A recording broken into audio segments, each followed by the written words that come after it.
Vidéo numéro 2 du tuto du porte-document qui se place par-dessus le meuble pour les feutres et peut-être après d'autres meubles mais qui feront la même dimension.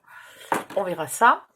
On a fait la boîte numéro 1, on va faire la boîte numéro 2. Comme ça, ça laisse le temps à ma boîte numéro 1 à moi de sécher. Vous, la vôtre, elle est sèche puisque ça datait d'hier. Il y a déjà des chutes de papier de partout. C'est une catastrophe. Massicot Action, histoire que je m'habitue à l'utiliser. Premier pli. Alors, c'est dans ce sens-là, c'est toujours les mêmes plis. Vous vous embêtez pas. Premier pli à 1 cm.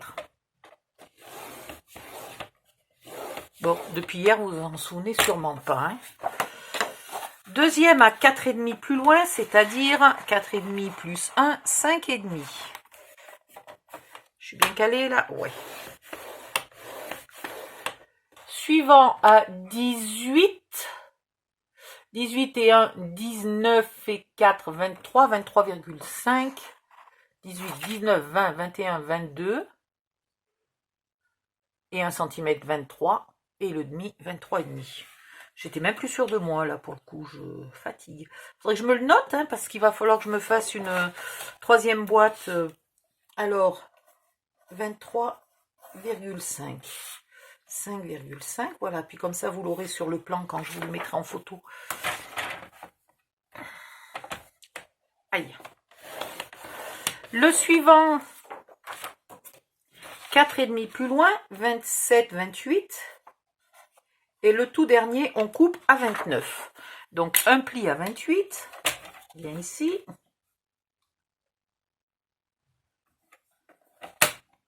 Un pli à 28. Et on coupe à 29. Putain, je vais arriver à faire des vidéos qui vont faire à peine 5 minutes. C'est extraordinaire, ça. Dans l'autre sens, c'est pas tout à fait les mêmes dimensions que hier. Donc, attention. 9,5. C'est là que ça change, parce que les suivantes, elles sont pareilles. Alors, toi, je ne veux pas couper, je veux plier. 9,5 plus 4,5, 10, 14.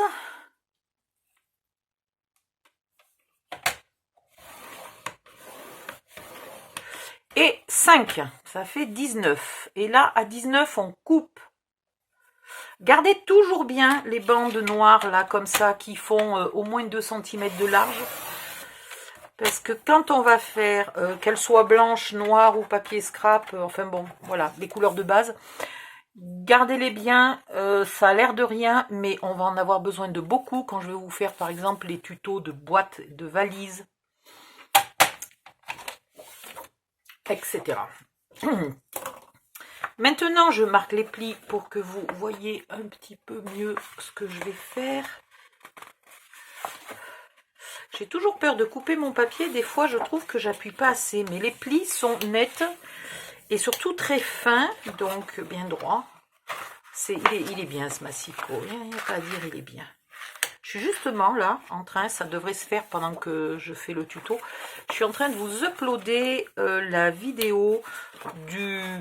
Ouais, on peut appeler ça un test, allez. De toute façon, je ne suis pas professionnelle, donc j'appelle ça comme je veux. Du test que j'ai fait du tuto action... du massicot action.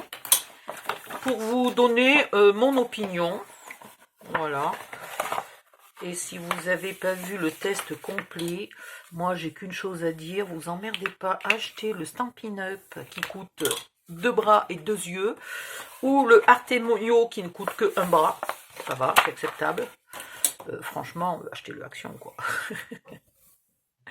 Pourquoi s'embête-t-on? Alors, voilà la boîte. On refait comme tout à l'heure. Où sont les ciseaux? Ah, la lille, la loup.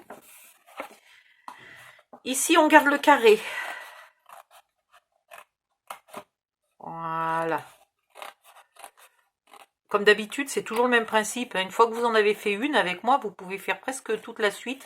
Il y a juste des petites dimensions qui changent. Ici, j'ai besoin d'un onglet, mais pas si long, donc je me garde minimum 1 cm. 2, 1,5, 2, 2,5, voilà. Hein. Vous gardez bien ce que vous voulez. Vous épointez le grand carré. Vous épointez l'onglet. Et vous faites la même chose de l'autre côté. Je vous épargne le travail. Ici, eh ben, on va recommencer comme hier. C'est-à-dire qu'on mesure à 4,5 bien sur le pli de 1 cm. Et ici, je me mets des repères parce que dans le noir, dès que je bouge, je ne vois plus où sont mes traits. Et on va tracer, voilà, à 45 degrés entre 4 cm sur le trait, sur le pli de 1 cm. Et ici, bien au bout du pli qui est à 4,5 plus loin. Je coupe le bout ici. Celui-là, je vais le replier comme ça, il ne m'embête pas. Et là, je coupe. Ici, comme c'est un onglet de collage, ce petit bout-là qui reste, viens ici, toi. Je les pointe un peu. Je mets sur pause 2 secondes et je fais l'autre côté. Me revoilà. Je ne sais pas pourquoi mon téléphone est tout penché. La boîte numéro 2 est presque finie. Il suffit, comme tout à l'heure, de coller les onglets à l'extérieur. Ça doit faire un bruit là quand je gratouille avec mon embout métallique. J'espère que je ne suis pas en train de vous éclater les oreilles. Toujours les onglets à l'extérieur. Hein, je ne vous réexplique pas pourquoi.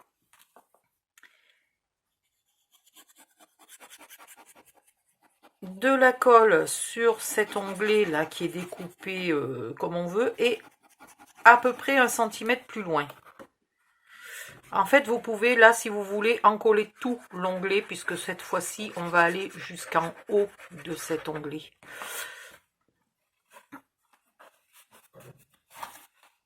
Voilà, et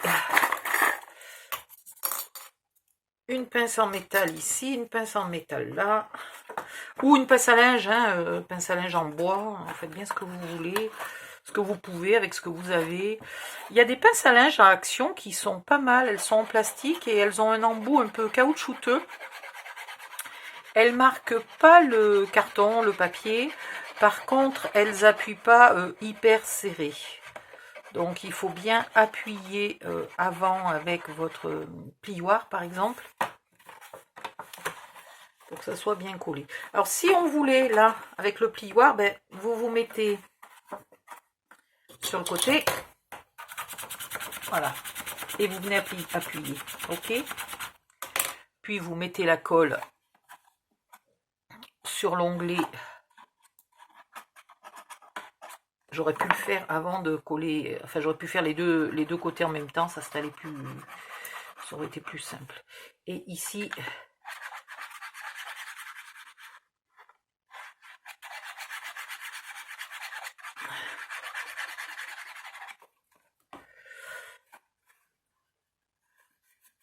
voilà, pareil, on donne un petit coup en tenant bien là, ici poussé, on donne un petit coup là, on donne un petit coup sur le petit onglet d'1 cm.